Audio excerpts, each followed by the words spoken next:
porque é... Bom, pessoal, Você começa ou eu começo? eu começo. Aqui depois você. Eu? Eu começo. Ah, tá bom. Ok. Boa noite, pessoal. Eu acho que eu conheço todos vocês praticamente. Acho que a Nils eu não lembro de conhecer. Mas... Bom, bem-vindos ao último o último webinar, na verdade, desse ciclo aí de comemorações dos 20 anos do Ex-Social. Foram 3 semanas muito movimentadas para a gente, né? Eu estou cansado, de verdade. Estou exausto. E pensando, bom, por que eu fui ter essa ideia de fazer esses webinars? Mas foi legal, a gente gostou, foi bem interessante, a gente fez muito movimento. Né? Eles estão sabendo que esses webinars foram criados para os 20 anos do É, Ex-Social. comemoração dos 20 anos, foi por isso, né? E por isso que a gente fez todo esse movimento.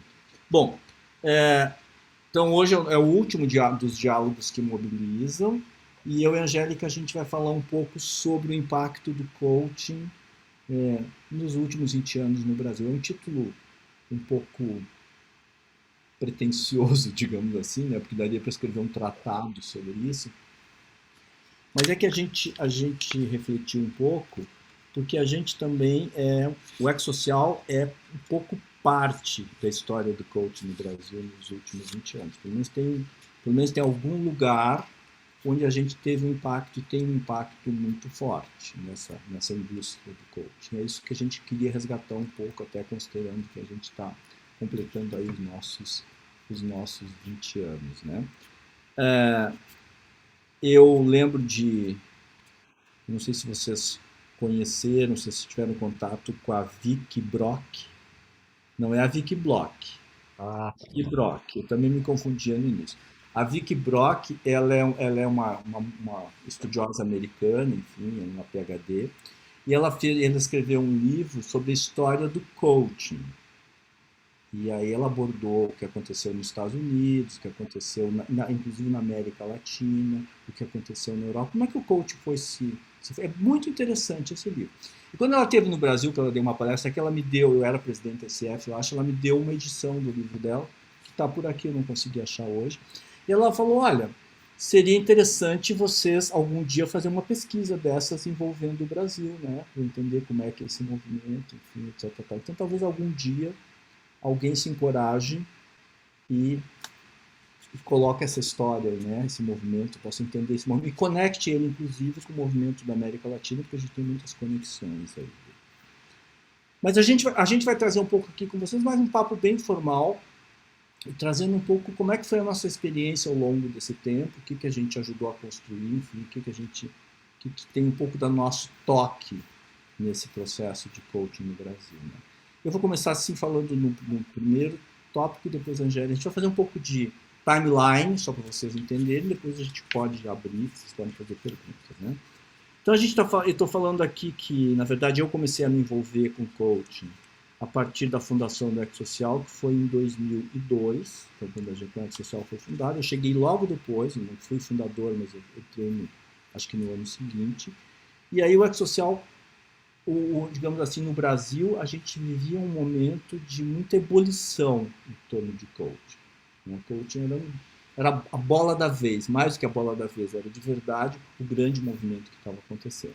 Então, quando eu cheguei bem no meio desse processo aí e tive rapidamente que aprender a fazer coaching para me colocar, né, atuando dentro desse movimento.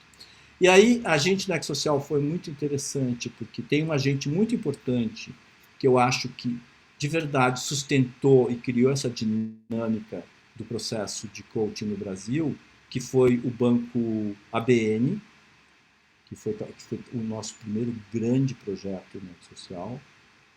E ele, na verdade, foi digamos assim, ele como que o ABN como que ele financiou as bases para o desenvolvimento de coaching, entende? Porque ele, na verdade, fez contratos grandes, com isso a gente conseguiu mobilizar muita gente, com isso a gente conseguiu treinar muita gente. E aí eu queria que a Angélica falasse um pouquinho a partir daí, porque a Angélica estava bem dentro desse projeto. Uhum. Eu entrei no Ecossocial por causa desse projeto, né? E levou, assim, 7 anos. Nós ficamos no ABN AMRO, era Banco Real, ABN AMRO, porque o ABN comprou o Banco Real, né?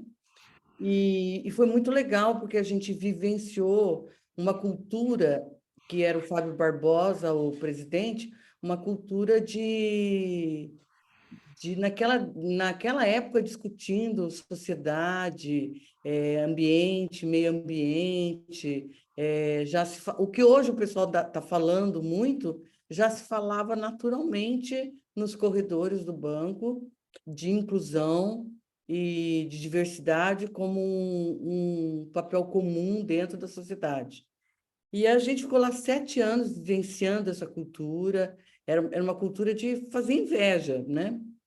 E a gente cresceu muito fazendo coach lá. Foi um projeto de desenvolvimento de líderes em várias camadas. Começamos com uma camada gerencial, depois nós fomos subindo, escalamos até a diretoria, os vice-presidentes, tal, chegamos no topo do ABN e ainda continuamos fazendo repescagem por conta das saídas e entradas de gente que tem todo ano dentro de uma empresa, né?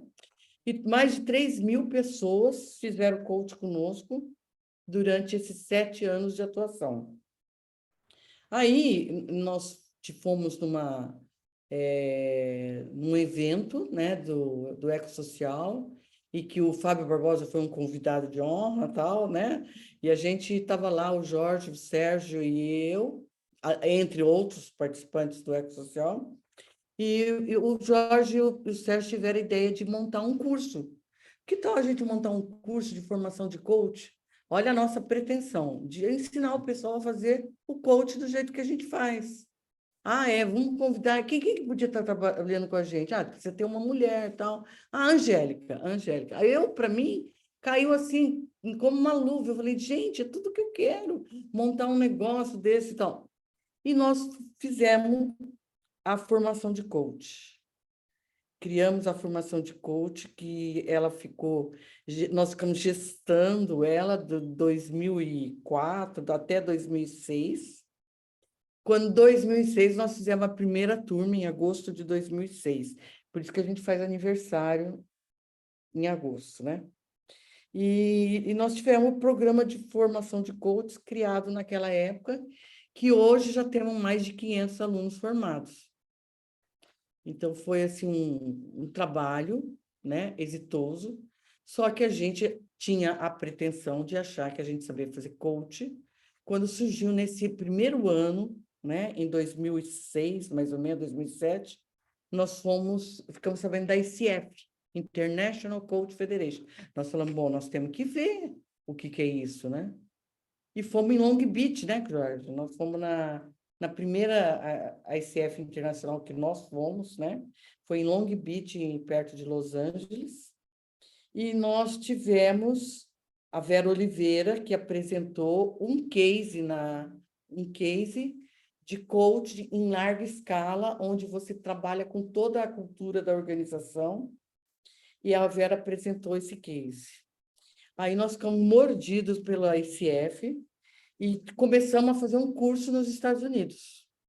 Então, já era 2008, quando 2008 nós começamos... Segura um pouquinho, Angélica, segura um pouquinho aí, que eu quero complementar um pouquinho. Tá. O que eu queria só trazer para vocês é que quando a gente estava fazendo esse projeto do Real, por exemplo, só para vocês terem uma dimensão, a gente fazia... Você tinha o workshop de desenvolvimento de liderança e ele era combinado com sessões de coach. Então, os coaches participavam desses workshops, depois a gente ia fazer esse atendimento individual. A gente fazia processos de workshop envolvendo 26, 27 coaches simultaneamente. Então, para vocês terem ideia da escala de como é que as coisas funcionavam, né? Depois, cada coach saía desses workshops tendo que atender 20 clientes. Então, era realmente uma dinâmica. E a gente tinha dinâmica de supervisão junto com ele. Era um processo assim que talvez acho que a gente nunca mais vai ver nessa escala alguma coisa acontecendo, né? E foi esse projeto que a Vera levou para os Estados Unidos, e aí a gente fez uma apresentação lá, isso foi, né, de verdade um negócio, uma escala assim que não tem, na verdade assim, não sei se no mundo a gente tem essa escala de trabalho, acho que foi isso que é uma coisa interessante. E talvez um outro ponto aqui, quando a Angélica falou que a gente criou o programa de formação, enfim, e a gente começou a ter uma preocupação que era como é que alguém ia certificar o nosso programa, né? Porque a gente tinha o programa, a gente dava um certificado, as pessoas achavam que esse certificado era um certificado ecossocial e davam muito valor, como até hoje dão, mas a gente entendia que precisava ter alguém de fora que dissesse, que nos desse esse selo. E foi aí que a gente foi atrás da ICF, que era uma certificadora internacional, enfim, que a gente já tinha ideia de que ela existia. Foi aí que nós fomos lá para os Estados Unidos, para Long Beach, né? E aí a gente ficou assim fascinado, né? Por que era aquele negócio? E a gente falou, vamos levar esse negócio para o Brasil, né? E aí a gente veio para o Brasil assim com vontade de, de colocar. Quando a gente chegou aqui, a gente descobriu, ok, já tem duas ICFs no Brasil. Tinha uma ICF em São Paulo, que era, era uma ICF fechada, na verdade. Porque a ICF antes, ela tinha um jeito de fazer as coisas que era assim, ela te dava uma franquia. E aí você tinha um território onde poderia ter, onde você tinha um território, entende? Por exemplo, não podia ter duas ICF em São Paulo, embora nos Estados Unidos possa ter. Então aqui tinha duas, tinha uma em São Paulo e uma no Rio. E aí a gente veio com essa ideia de fundar, e quando a gente chegou aqui existe, né? E aí teve um processo de a gente ter que negociar com as forças políticas que estavam aqui, com as forças políticas que estavam lá, como é que fazia. E foi uma negociação bem pesada, assim, a gente conseguiu que São Paulo, que a pessoa que detinha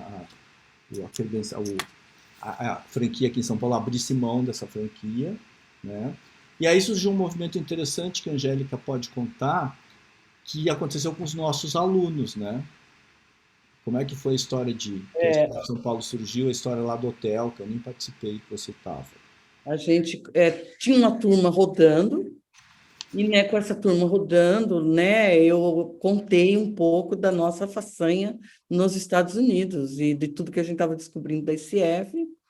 E tinha aquela coisa assim, a ICF só poderia dar uma chancela para a gente abrir a ICF São Paulo, de fato, que fosse uma associação aberta, né, para coaches, se tivesse 50 membros, no mínimo, inscrito, né? Então, assim, claramente os alunos se empolgaram e falaram, não, nós vamos conseguir, nós vamos pegar todo mundo aqui, todo mundo vai, e vai dar certo, tal, tal. E aí que eles começaram a criar esse movimento e nós tivemos que entrar.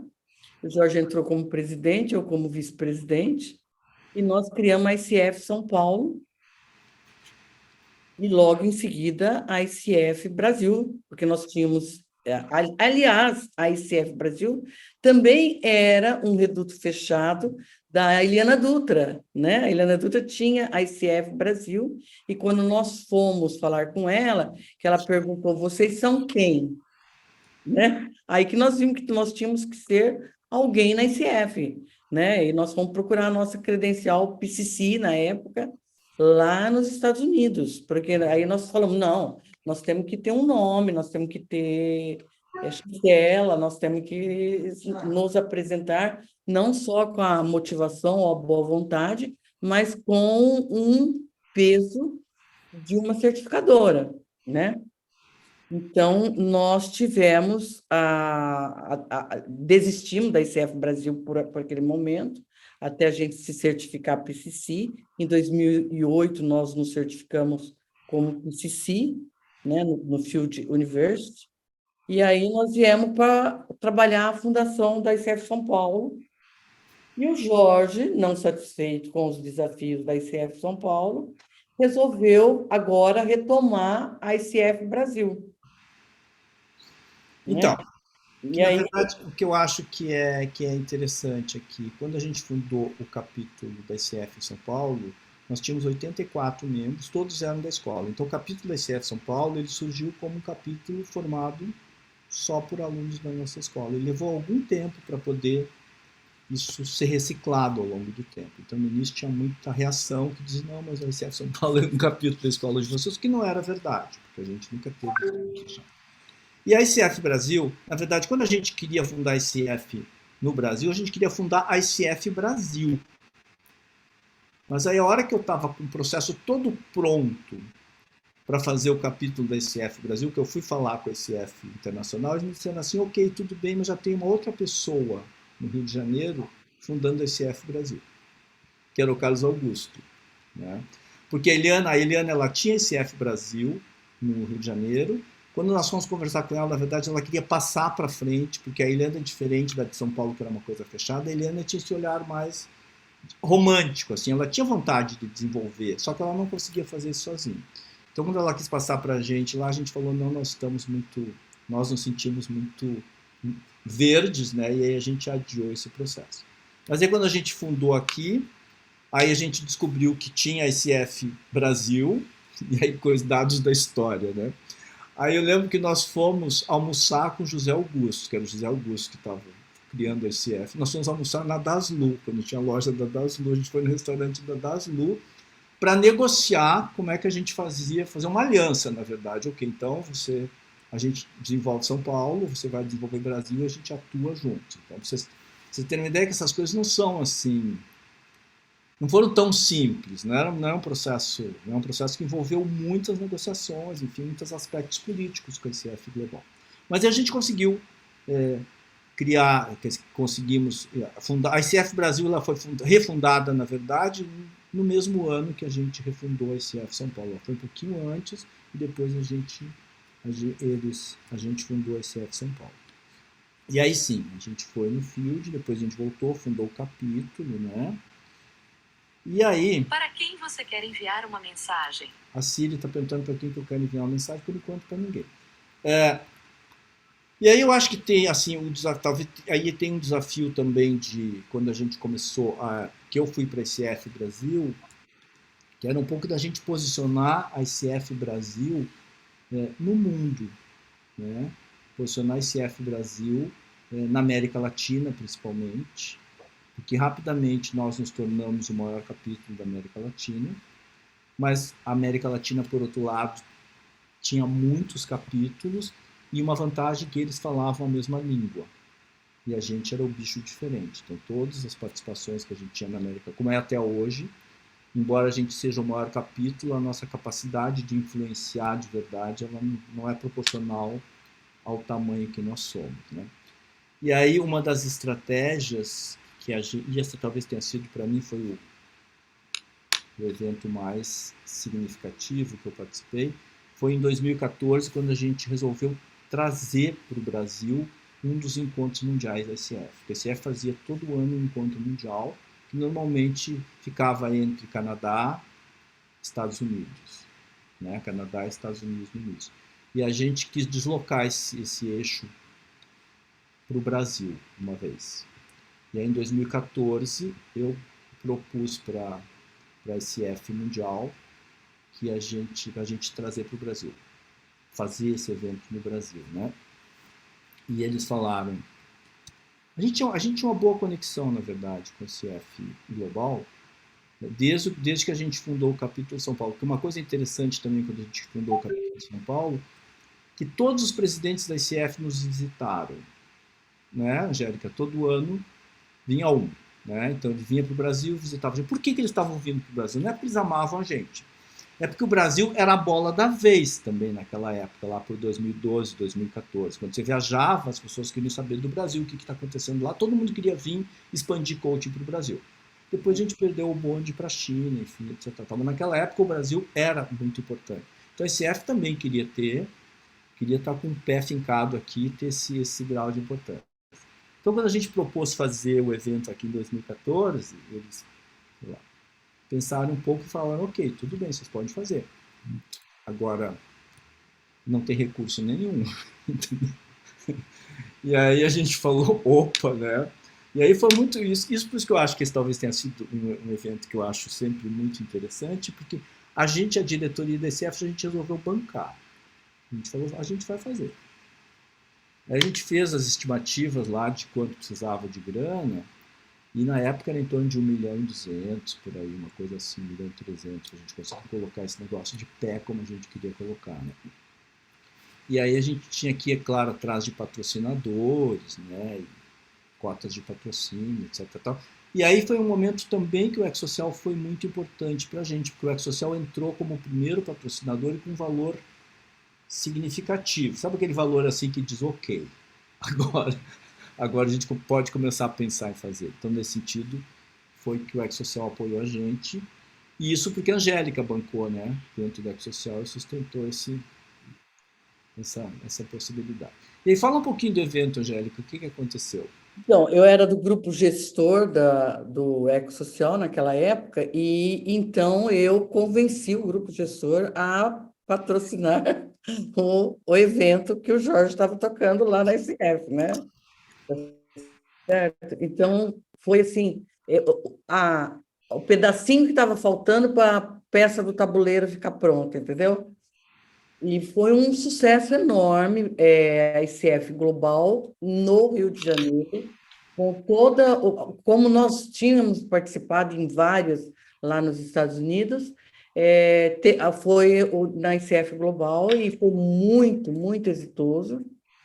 Tivemos o Csikszentmihalyi, né, como palestrante, que não conseguiu chegar aqui, porque o visto dele não entrou, e ele foi a primeira vez que deu uma palestra,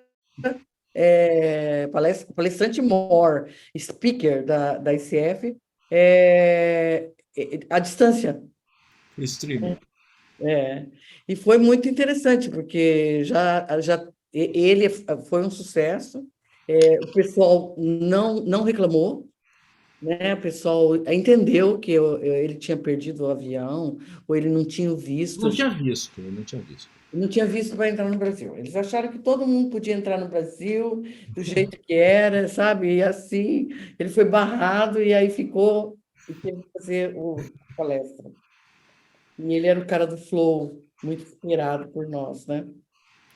Isso foi interessante. Mas assim, eu acho que o fato da gente ter conseguido trazer esse evento para o Brasil também deu para a gente, no cenário mundial, um outro nível de importância. Né? E também a ICF conseguiu, a gente cresceu 30% no número de membros. A gente atingiu o tamanho que a gente tem hoje, mais ou menos, a partir desse evento. A gente chegou lá, acho que uns 500 e poucos, por aí 600, que eu acho que é mais ou menos o que deve ter hoje. Né? A gente, de verdade, a gente consolidou um pouco a posição da ICF no Brasil. Então, e entre esse período de 2009 até 2014, nós conseguimos certificar o curso, Uhum. né? Porque a gente já era PCC, então a gente podia, né, certificar o nosso curso, e o nosso curso foi certificado na melhor e maior categoria até hoje, da ICF, que mudaram as regras e o nosso curso continua dentro das regras, né? Porque nós temos uma carga horária bastante extensa, e graças a essa carga horária, nós somos a ACTP, né? Então, nós credenciamos alunos para a ICF, né? Nós somos um curso credenciador. E dentro daqui do Brasil, nós somos a escola de coaches, né? Tem 3 cursos credenciados na ICF. Então, nós temos uma representatividade muito grande, porque nós temos 3 cursos credenciados. E aí nós fomos crescer, né? Nós fomos atrás de certificação, nós fizemos a nossa certificação do supervisores, porque a gente era supervisor também dos alunos, isso foi em 2015. Em 2016, a gente fez uma formação em Seattle de time coaching, que hoje nós temos, é um dos cursos nossos certificados. E nos tornamos Master Coach, MCC, em 2018. Com total consolidação da ICF. Então, eu acho que... Por que a gente está contando isso para vocês? Né? Não é para a gente contar o nosso currículo para vocês, mas é porque tem uma história quando a gente está fazendo esses movimentos, e essa história ela tinha uma estratégia, continua tendo uma estratégia por trás, que é como é que a gente fortalece essa profissão, né, essa atuação de coaching no Brasil. Como é que, caminhos que a gente foi fazendo. Né? A gente acreditou que um caminho importante é a gente ter certificações internacionais, ter reconhecimento internacional, a gente se associou com a ICF, enfim, fez uma parceria forte. Como a ICF não era conhecida no Brasil, a gente tornou a ICF conhecida no Brasil, né, porque a gente precisava de uma certificadora, mas não era tão conhecida. Ao longo do tempo, a gente foi fazendo um processo de, né, juntando pessoas, enfim, juntando movimentos e cada vez mais dando mais credibilidade para a ICF no Brasil. Eu acho que isso é uma coisa importante. Eu acho que isso a gente precisa fazer, que é uma coisa que nos ajuda, né, nos ajuda a nos fortalecer na nossa profissão. E acho que um caminho que a gente fez mais nos últimos anos, eu pelo menos tenho ido muito nessa direção, é aproximar um pouco da corrente de coaching da Europa, que é o INCC, né? Que é também uma entidade que certifica programas, que certifica coaches, é bem menor que a ICF, a ICF é um monstro perto do... Mas, por outro lado, o INCC também é um lugar com menos pessoas, mas com gente muito representativa no mundo do coaching, assim, que tem uma visão de coaching também muito boa, muito séria e um pouco diferente. Então acho que isso é legal a gente poder conviver com esses dois olhares. Então a gente foi fazer essa certificação em supervisão na Inglaterra e aí a gente teve mais contatos. Eu acabei de fazer uma certificação no INCC em coaching de times também, então a gente está fazendo na escola, a gente está tentando mesclar um pouco essas duas correntes, talvez, assim, no sentido de levar o coaching no Brasil, talvez, para um lugar diferente, ou, sei lá, trazer outras vertentes também para atuar aqui. E tudo isso nós estamos falando porque, assim, para poder dar base da gente poder discutir aqui com vocês o que mudou no mercado, né? O que mudou na nossa forma de fazer coaching e quais os desafios do coaching executivo hoje, né? Eu E falo um aí, o que pouquinho, mudou no Jorge. mercado nesses últimos 20 anos, Angélica, na sua perspectiva? Então, a gente ainda fala que não nos pedem a credencial quando uma empresa está contratando para fazer o coach de um executivo. Mas o que ficou muito interessante é que o nosso curso passou a ser considerado um credencial, né? Então, você é formado no Ecossocial, então eles já não perguntam sobre a ICF e sim a rubrica do curso e aceita os nossos alunos como coaches sérios, formados no Ecossocial. Então, quer dizer, o que a gente sente é que nós criamos uma chancela, criamos um, um, um currículo de respeito, né, no coach. E nós criamos esse espaço e isso é estendido para os nossos alunos, né? O mercado tem um mercado de coach sério, que é onde nós estamos, e tem um mercado promiscuído da moda, né, do coach, né? Que a gente vai ter que conviver com isso daí, mas dentro da área do coach executivo nas organizações, isso não mudou porque eles estão entendendo, eles continuam contratando coach e contratando coach com background, com seriedade, com uma chancela. Eu vi um aluno falando, nunca me pediram a minha certificação na ICF, mas o fato de eu ser formado no Ecossocial já garante isso daí. Ok. Então, nós estamos convivendo com um coach que tem uma concorrência muito grande com a moda do coach, com as novelas do coach, com as notícias sensacionalistas do coach, né? De picaretas fazendo coach. Então, assim, mas isso não nos abala e a gente tenta ir mostrando a seriedade do coach. A gente tem sentido uma mudança muito grande nas lideranças nas organizações, né? A liderança tem sido mais aberta, e foi aí que nós trouxemos e olhamos estrategicamente o time coaching, porque o time coaching ele vem dar voz para os times, né? Então já não é mais o líder que é dono da estratégia. O líder é dono da estratégia, compartilhando com os times, que vai esparramar essa estratégia e que vai ter soberania para cuidar dessa liderança. Então, vai continuar o coach executivo? Vai continuar o coach executivo. Mas o coach que vai fazer mudança cultural e que vai trazer mais rapidez de mudança nas organizações é o coach, é o time coach que atinge mais pessoas de cada vez. Então, assim, para você mudar um perfil de um coach no coach individual, isso demora 12 sessões, demora um ano, né, para a coisa acontecer. Então, nós teríamos que estar entrando como nós entramos na BNAO, né, em grande escala.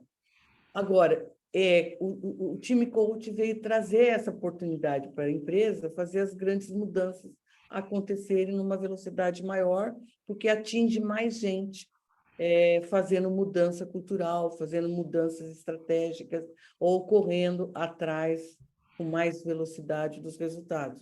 Isso também ajudou a pulverizar a liderança dentro da organização para uma agilidade e um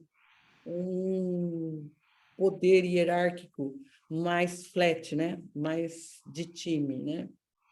Então, nós estamos participando desse movimento agora que a gente está vendo nas organizações, né? O coach de time e o coach com os líderes, né? Isso faz também o que aconteceu nos Estados Unidos, que abriu mais possibilidade de ter o coaching individual, né? Você fazer o coach pessoa física, que nós chamamos aqui, e que lá nos Estados Unidos chama life coach. Por quê? Porque o executivo, quando ele quer tratar de um assunto mais dele, ou ele quer se adiantar na empresa, ele procura ele mesmo o coach lá fora. Ele vai fazer um coach executivo, mas ele não vai fazer um coach executivo dentro da empresa, né? Porque ele vai estar pensando no desenvolvimento dele como um líder com um escopo maior, né? A escola atende também a gerência média para baixo através do coach interno. Nós temos uma formação de coach interno, que é um dos cursos também certificado. Então, a gente vê que esse movimento é crescente, né? E que a gente vê que o coach pode atender os desafios de liderança com mais velocidade, que é a grande tendência que a gente está sentindo das lideranças. Quer falar alguma coisa, Jorge? Sim, eu vou falar. Que eu, às vezes, assim, o que eu vejo de grande mudança no mercado, né? Primeiro, que um pouco isso que a Angélica está trazendo, né? Quer dizer, hoje as empresas, elas investem menos no desenvolvimento do indivíduo, investem mais no desenvolvimento dos times.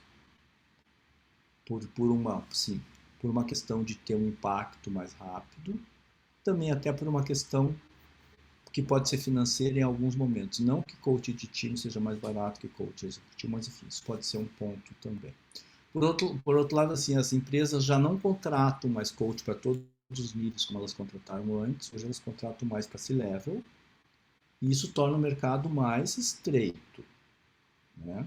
Em compensação, a remuneração pode ser melhor e você precisa, claro, ter uma qualificação também melhor, né? Então, essas coisas estão sendo mais cobradas hoje quando a gente pensa em termos do do mercado do coaching hoje. Então, parece que o mercado de coaching encolheu, mas eu diria que o mercado de coaching se sofisticou. Acho que esse é o ponto. Ele está cada vez mais sofisticado. Cada vez você vai fazer, talvez para menos pessoas, com uma remuneração maior e para um nicho um pouco mais definido, que é onde as empresas estão apostando. O Peter Hawkins fala, o David, enfim, que a tendência no futuro cada vez mais é que as empresas investam cada vez menos no desenvolvimento dos indivíduos e mais nos desenvolvimentos coletivos. Então, o seu desenvolvimento vai ficar por sua conta. A não ser que você seja um expoente da organização. E a organização vai se preocupar mais com esse desenvolvimento dos times. É uma tendência, né? Não sei de verdade. Isso já tá, isso a gente já percebe nos contratos hoje, cada vez mais contratado mais para C-level e menos para o resto. Acho que isso para mim é uma mudança bem importante que aconteceu no mercado e é uma tendência para mim que continua acontecendo. E, Angélica, o que mudou na forma de fazer coaching, assim, que você percebe? O que a gente fazia e agora a gente faz diferente? Isso para mim tem coisas muito claras que mudou a metodologia. Você agora, quando você está fazendo o coach de um executivo, você está muito preocupado com return on expectation, com o resultado. Já existe, a empresa está interessada em investir no coaching para uma determinada tarefa, ou para o que aquele executivo esteja pronto para determinado desafio que a organização, que ele vai ter que assumir dentro da organização. Então, assim, a gente está trabalhando não para o desenvolvimento pessoal, mas é para algo específico que a organização está pedindo. Então, nós falamos return on expectation. Então, mais do que nunca, nós estamos trabalhando com resultados esperados pela organização. Então, sentamos na cadeira de coaching, normalmente na segunda sessão, o gestor senta junto para dizer qual a expectativa dele com aquele executivo. Então, esse alinhamento de meta do coach está ficando cada vez mais exigível, cada vez mais recomendado. Então, o gestor senta na cadeira junto com o coach na segunda sessão e na última, para avaliar o resultado daquele executivo. Entendeu? Então, além de ter um compromisso com a organização, nós temos, com o indivíduo, nós também agora temos um compromisso com a organização, em atender uma demanda da organização. Então, é isso que o coach executivo tem demonstrado para nós. Quando você está fazendo coach de C-level, é muito natural que o presidente sente na cadeira na segunda e na última sessão e a gente faça aquela avaliação triangular, né?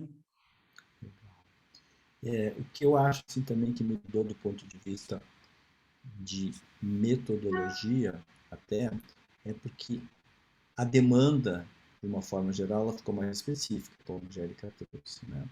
Eu lembro que lá no tempo do projeto do ABN, que era lá atrás, como você trabalhava com um executivo que estava dentro de um grande programa de desenvolvimento de liderança, normalmente você trabalhava com ele um pouco o desenvolvimento geral dele.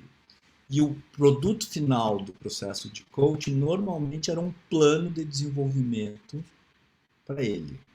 Então, normalmente tinha uma visão de futuro, então ele desenhava com você uma visão de futuro, depois ele fazia as ações, enfim, ele pensava um plano para atingir aquela visão de futuro e acabava o processo, ele ia embora com aquele plano lindo.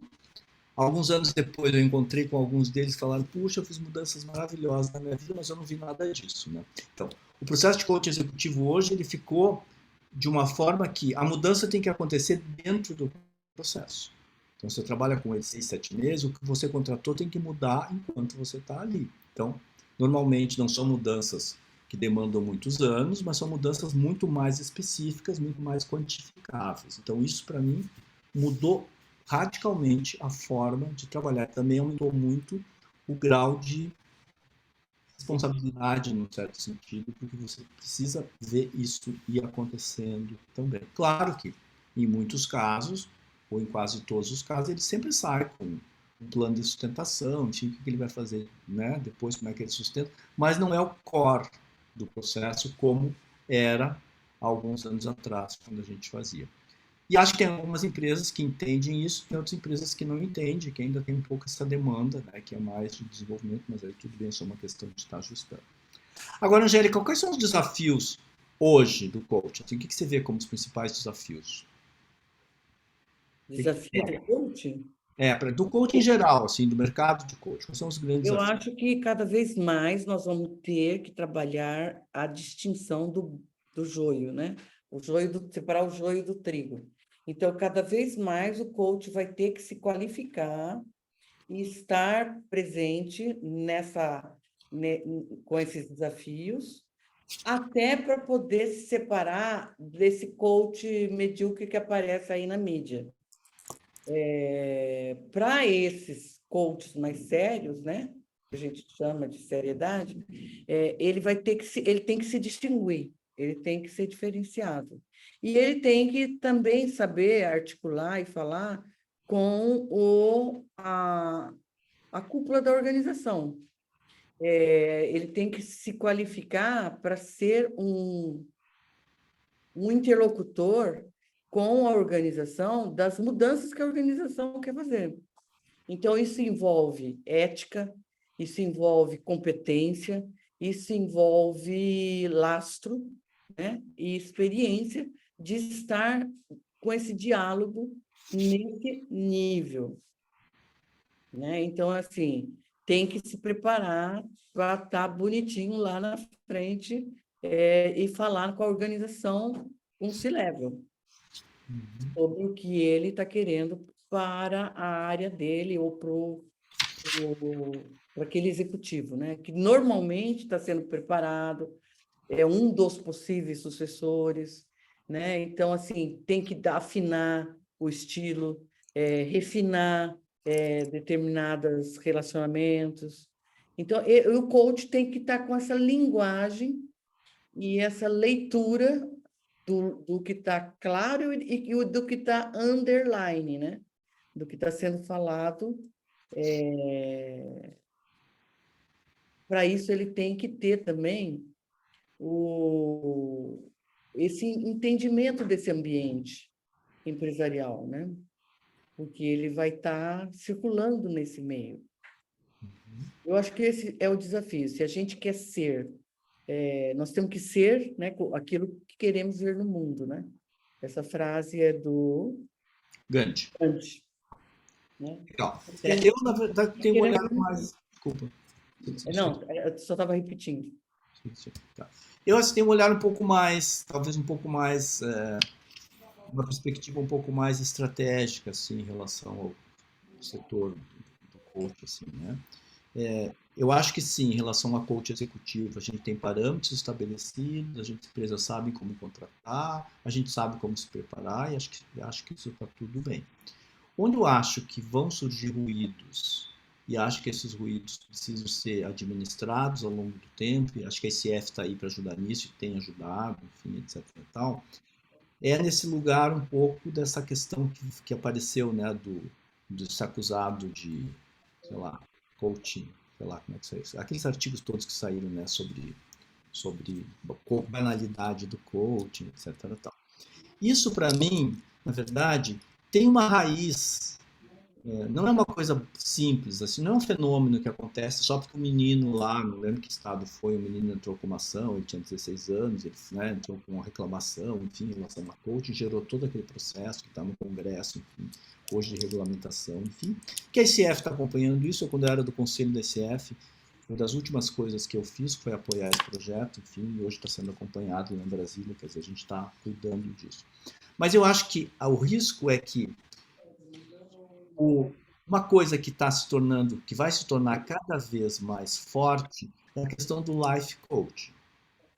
E aí o life coaching, diferente do conceito dos Estados Unidos, que eles enxergam o life coach como um executivo, por exemplo, que vai fazer um coaching individual não pago pela empresa, Aqui no Brasil, a gente enxerga life coach, que eu acho que para mim esse é o conceito de life coach mesmo, como quando você vai procurar um coach para tratar uma questão de vida, em geral. Embora no fundo tudo seja a mesma coisa, mas assim, eu tenho uma questão de vida e eu procuro um coach para lidar com isso.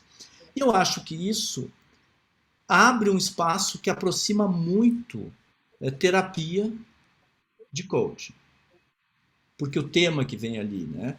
E aí eu acho que é nesse lugar que vai começar a surgir cada vez mais esse tipo de conflito. Porque aí começa a conflitar num determinado momento com os profissionais qualificados para trabalhar com terapia, enfim, os psicólogos, tudo isso, com gente que não tem essa qualificação e que começa a entrar numa área que fica muito próxima. Que para mim foi o caso desse menino lá que reclamou do coach. Ele não estava fazendo coaching executivo, ele estava fazendo, nem sei se estava fazendo coaching, mas ele estava olhando para isso. Então, eu acho que daí que vão surgir os maiores ruídos. E isso, claro, acaba como agora buscando um pouco o coach executivo quando não deveria, porque se fizer uma análise clara, teoricamente não tem nada a ver. Mas o mercado acaba enxergando isso tudo junto. Então, para mim, esse é um dos maiores questões que a gente tem hoje. Eu acho que uma questão importante é ficar atento.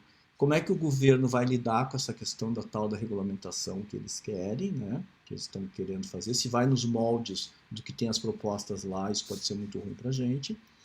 Se vai nos moldes do que aconteceu na Europa, por exemplo, que na Europa a ICF e o MCC, eles conseguiram fazer um acordo lá na União Europeia de como é que se atua em coaching, etc., tal, com autorregulamentação. Então, um modelo que eu acho que é fair, quer dizer, as entidades que atuam no mercado, elas criam uma espécie de...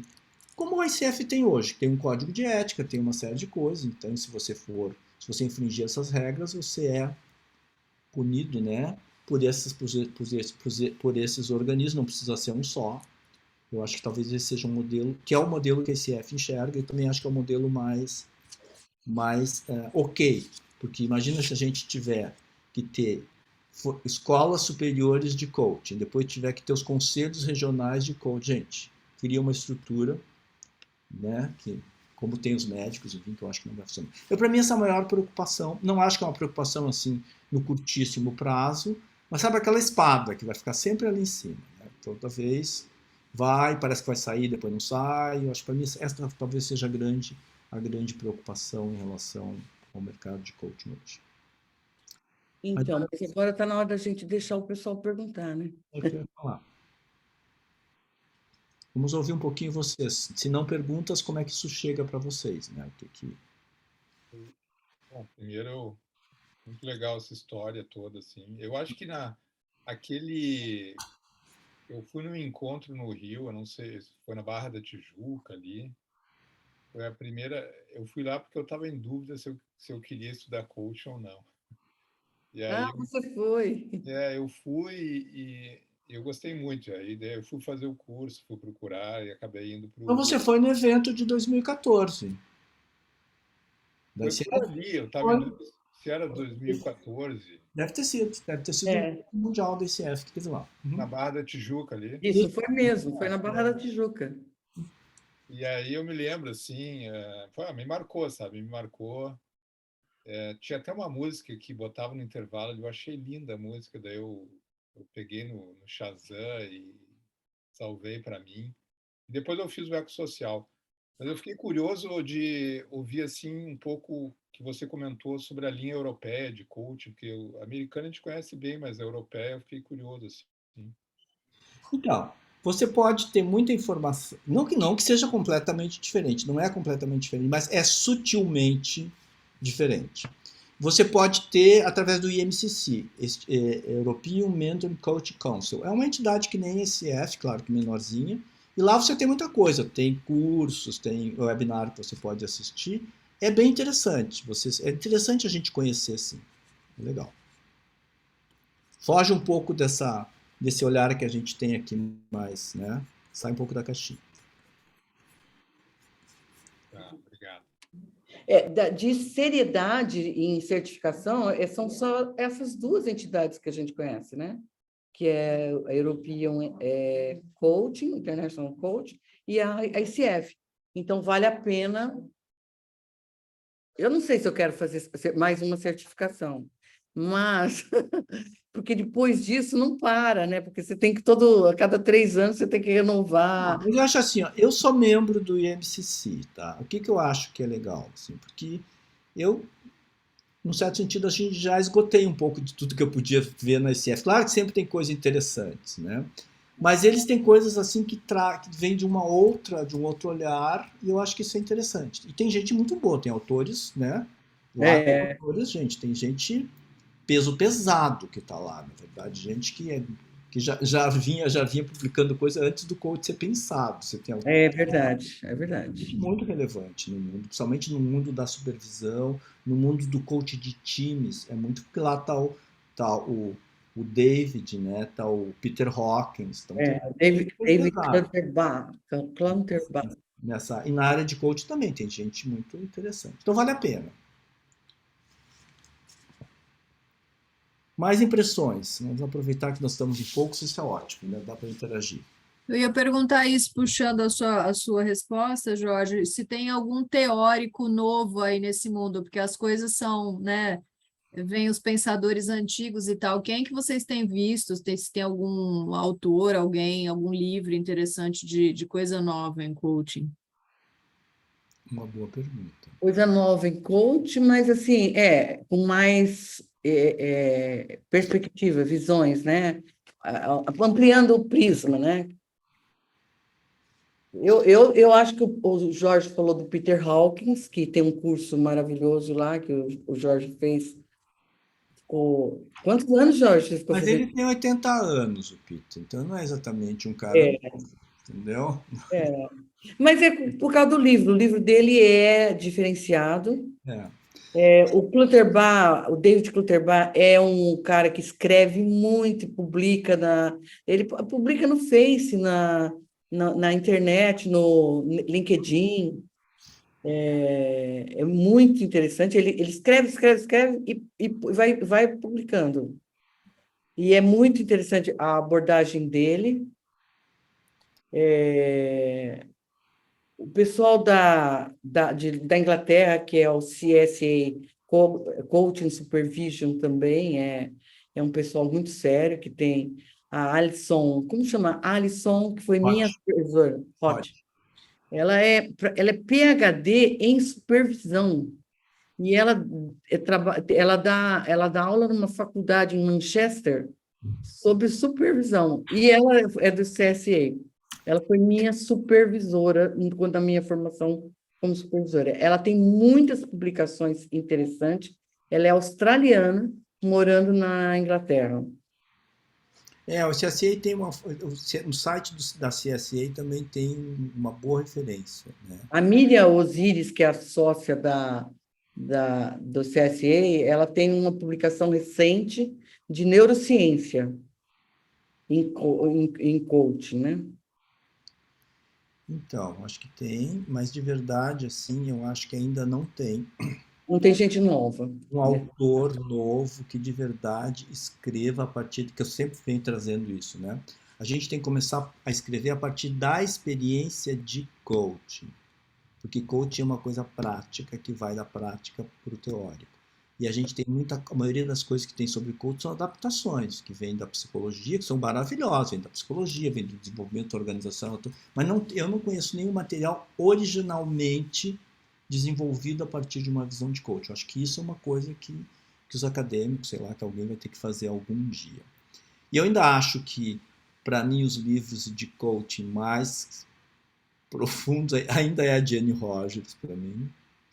O livro de coaching que eu considero Básico, mas esse é bem básico, a né? verdadeira Bíblia, né? Mas não é tão básico, não. Você pode, eu volto sempre lá, consulto sempre, porque de verdade acho que ela conseguiu uma, uma profundidade, assim, uma senioridade para escrever que eu acho muito legal. Tem alguns livros clássicos que são interessantes. Mas enfim, mais Legal. alguma coisa? Eu gostaria só de perguntar para ver se eu bem entendi aqui, sobre a regulamentação da profissão, vocês acham que não seria um bom caminho? Não seria bom se acontecesse? Eu particularmente não acho, porque o que que eu acho? Por que que eu acho que coaching é um negócio maravilhoso?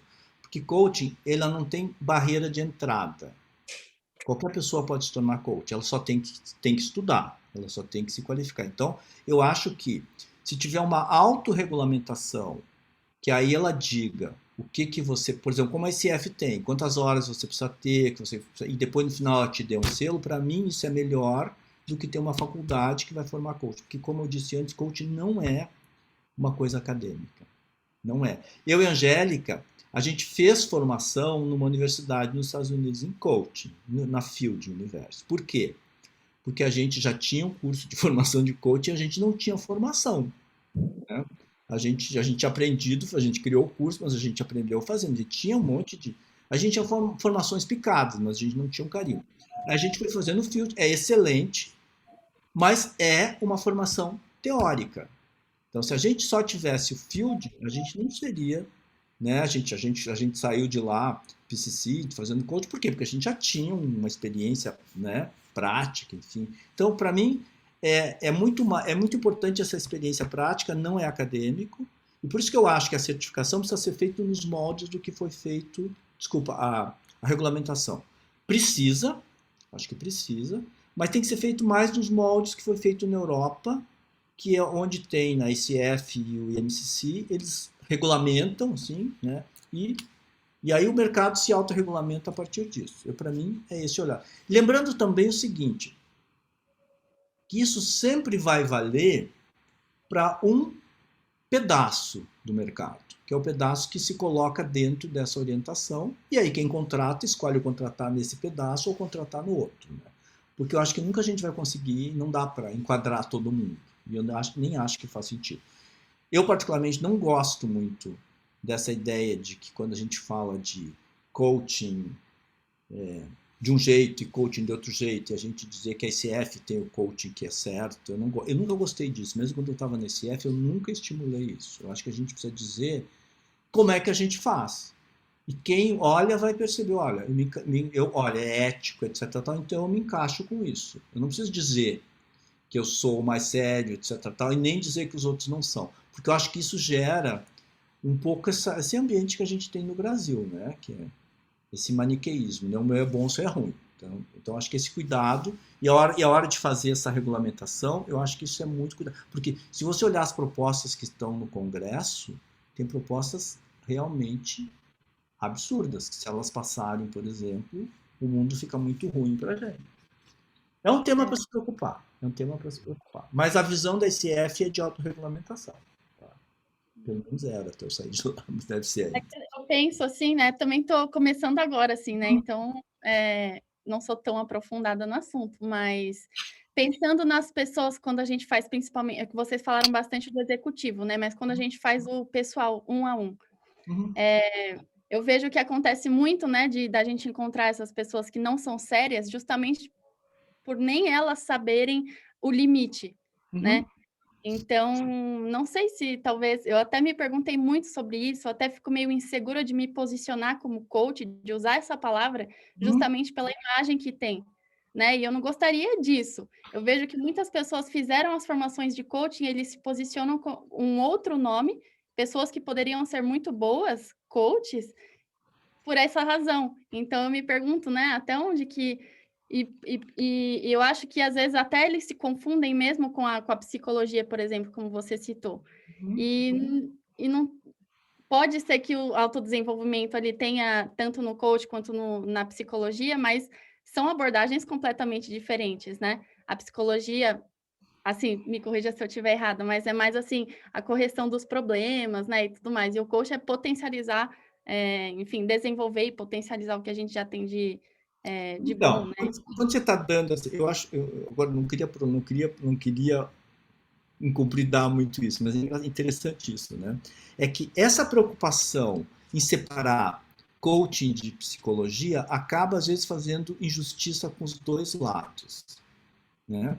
Porque a psicoterapia não é só lidar com questões disfuncionais, embora isso seja o grande panorama. Mas tem linhas da psicoterapia que trabalham só com o que é funcional também, que é muito próximo do coaching. Coaching e terapia tem uma diferença, e é uma diferença muito grande, que você percebe principalmente quando você atua. Aí você percebe. Mas quando você vai tentar fazer isso teoricamente, normalmente você empobrece um lado e, né, eu vejo a gente falando, não, porque terapia é um negócio que começa e não tem fim, não sei. Bom, tem terapias que você contrata 10 sessões, tem objetivos, tem, sabe? Eu acho que foi se aproximando bastante. E aí, de verdade, eu acho que pode dar muita confusão, sim, na hora das pessoas que vão contratar, se não são as empresas que estão contratando. Mas é uma questão que a gente tem que viver, e eu acho que depende da gente se chamar coach e mostrar que isso é uma coisa legal, faz parte do nosso processo. Quer dizer, se todos nós fizermos isso, né, a gente também vai dando tração para isso. Se a gente ficar com vergonha, vai ficando cada vez pior. Né? Não é nem ser uma vergonha, mas assim, de realmente me perguntar para onde isso vai, sabe? Assim, é realmente uma preocupação nesse sentido também, né? Mas Mas eu acho que aí tem uma coisa muito clara. Eu acho que a gente tendo parâmetros da ICF, por exemplo, do IMCC, você tem parâmetros para se orientar que são dentro de duas linhas de fazer coaching que, para mim, fazem sentido. Dá para se sentir mais ou menos apoiado dentro dessas duas linhas. Né? Uhum.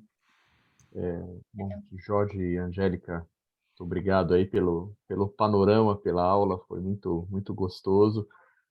Queria fazer aí algumas perguntas para vocês, né?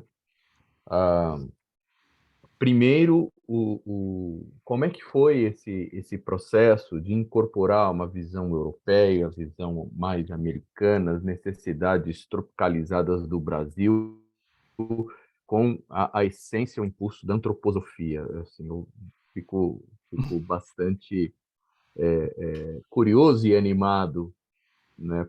Porque tem uma dimensão da sutileza, da profundidade, com a leveza que vai além do que se pode descrever, como o Jorge mencionou, experimentando, presenciando que você parece que emerge essas coisas mais profundas, né? Essa é a primeira pergunta.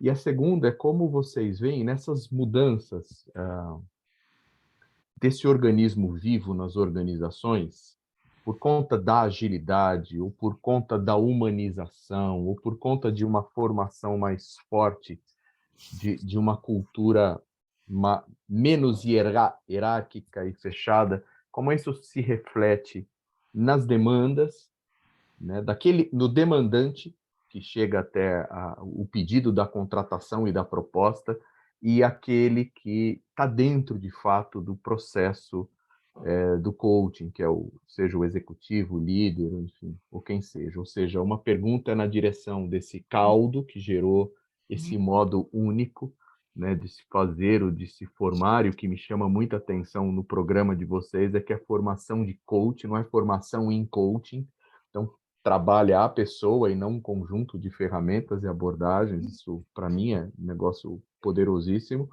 E aí, de novo, a segunda é os movimentos, o momento, pós-modernidade, VUCA, BANI, pequenos ciclos, essas coisas todas, como é que isso impacta na demanda e no exercício.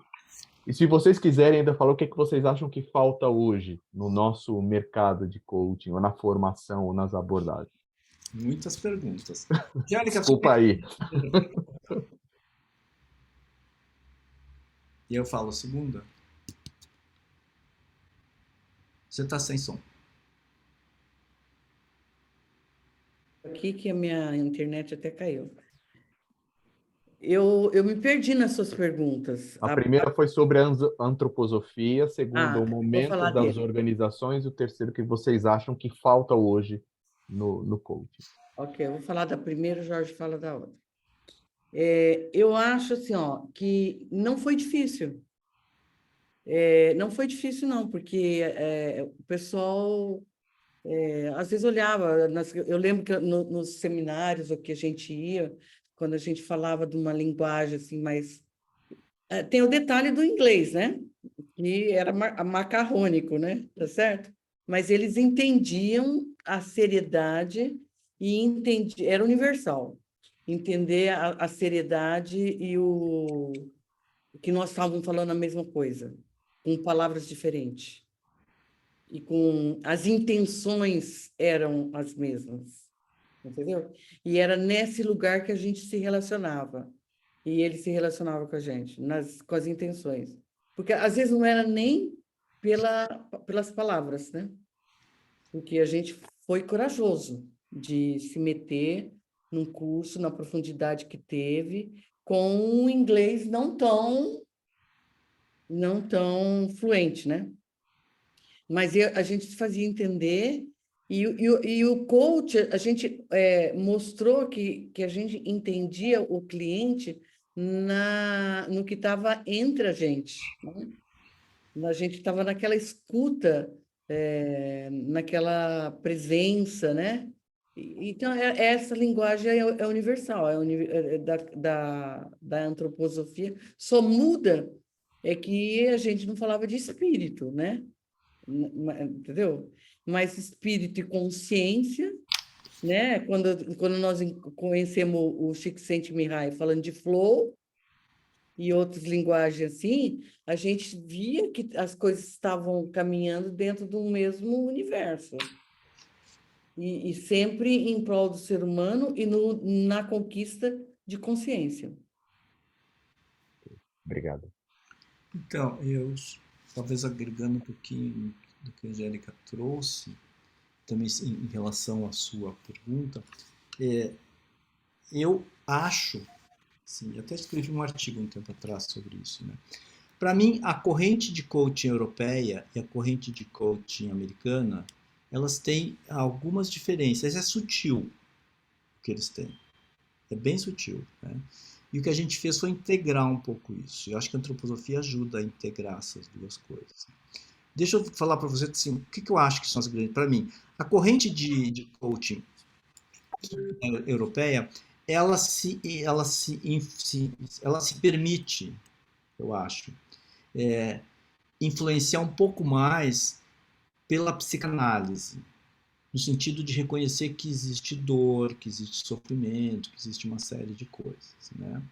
A corrente americana, eu não estou falando, não estou generalizando, né? Mas ela tem uma forte tendência a trabalhar com a psicologia positiva e negar, estou falando negar, não é negar, mas assim, e desconsiderar um pouco os aspectos que não são tão positivos. Entendi. Eu acho que a integração dessas duas coisas, ela é interessante, você não ficar só na dor, mas também você reconhecer que a dor existe, que a dor também é importante. Então, eu acho que isso são dois aspectos. Eu acho também que a corrente americana é mais pragmática em termos de resultados, em termos de objetivos, embora a corrente europeia também lide com isso, mas os americanos eles têm um clique melhor para isso. E eles também têm uma coisa que eu acho admirável, é que os americanos, a cultura americana, de uma forma geral, lida muito bem com a ação. Eles lidam com a ação de verdade, assim, eles conseguem trabalhar com a ação num sentido concreto, que eu acho que a gente tem um pouco de dificuldade, que a gente tem ações mais teóricas, assim, a gente não encarna bem esse negócio da ação. O que eu acho que a gente faz aqui, não é que a escola faz, eu acho que a gente faz porque culturalmente a gente também é influenciado pela psicanálise e a gente também recebe essas influências da psicologia positiva, então a gente consegue integrar melhor essas duas coisas. Acho que isso aparece um pouco mais no nosso jeito de fazer coaching, que não é nem esse. Tanto que, quando você entra numa escola tipicamente americana, aquela mais enquadradinha assim, a gente não fica bem, né? Quando a gente entra numa muito mais viajandona também, a gente não fica bem. Então, essa mistura, esse balanço, é que eu acho que tem a ver um pouco com o jeito da gente olhar no coach para o Brasil. Eu acho que a antroposofia, como a Angélica falou, ela ajuda a chegar nesse lugar. Isso eu acho que é importante. Outra pergunta que você tinha feito era sobre essa questão do mercado, né, do mundo, essas coisas todas, o que isso está trazendo de questões. O que eu tenho observado na minha atuação? Acho que há muitos anos eu trabalhava muito mais com processos de coaching, onde o executivo chegava com um tema de desenvolvimento. Tipo, eu faço isso muito bem, eu quero fazer isso muito melhor. Ou, sei lá, estou simplificando, né? O que aconteceu depois da pandemia? Eu trabalho bastante com C-Level mesmo, com CEOs e com gente. O que aconteceu de repente? Eu tenho recebido muito um coach que era de muitos anos atrás, que era uma queixa específica. Tipo assim, esse cara, ele assedia. Esse cara, ele faz bullying, sabe? Tipo assim, conserta ele. Que eu chamo de coaching de conserto, que era uma coisa que já estava meio fora de moda. Mas depois da pandemia, parece que alguma coisa aconteceu dentro do universo das organizações e que tem comportamentos que antes eram aceitáveis, que as pessoas não prestavam atenção, e agora elas estão intolerantes em relação a alguns comportamentos. E eu estou falando isso da minha experiência. Eu tenho muitos casos, assim, muitos. E aí o que acontece? O cliente, ele chega e ele demora um tempão para de verdade se dar conta do que está acontecendo, entende? Porque eu sempre foi assim, sempre funcionou assim. O que aconteceu agora que de repente isso ficou diferente? Então eu tenho recebido muitas demandas nesse sentido. É isso que eu estou percebendo. Parece que teve uma quebra assim de comportamento, uma quebra de entendimento. Parece que falta um pouco de comunicação, assim. E aí você tem um trabalho, né, de ajudar ele primeiro a entender de verdade o que disso é verdade mesmo e o que ele pode fazer, se ele quer fazer, enfim, se ele quer mudar ou se ele não quer. Isso é a maioria dos casos que eu tenho recebido. Não sei se ajuda, mas vocês também sabem por aí, se tinha perguntado, mas isso é a realidade que eu tenho recebido. Sim, sim. Eu queria entender essas dinâmicas de agilidade, estão levando muitos modelos de startup, é um mundo em transformação, com muitas coisas incertas, muitas coisas fora do lugar, e como é que como é que isso estava chegando para vocês, E como é que aí, vocês claro, porque estavam aí o lidando com executivo ele se sente sem chão para lidar com essas coisas, né? E aí tudo que ele fazia antes que era considerado. Acho que tem uma coisa importante que a Angélica falou, né? Tem uma pressão para que os líderes, para que, digamos assim, para que a liderança seja compartilhada cada vez mais com o time, ou seja, que o líder passe a liderar de um jeito diferente, né? E é perda de poder, isso, é transferência de poder. E as pessoas não estão preparadas para isso. A grande maioria dos líderes não estão, né? Eles aceitam, falam, vão, mas eles não estão preparados. Eu acho que aí a gente temos bom material para fazer coach. Temos boas demandas. Mas é isso, gente. Obrigado. Imagina. Tudo bem, gente? Acho que passamos da hora. Passamos da hora.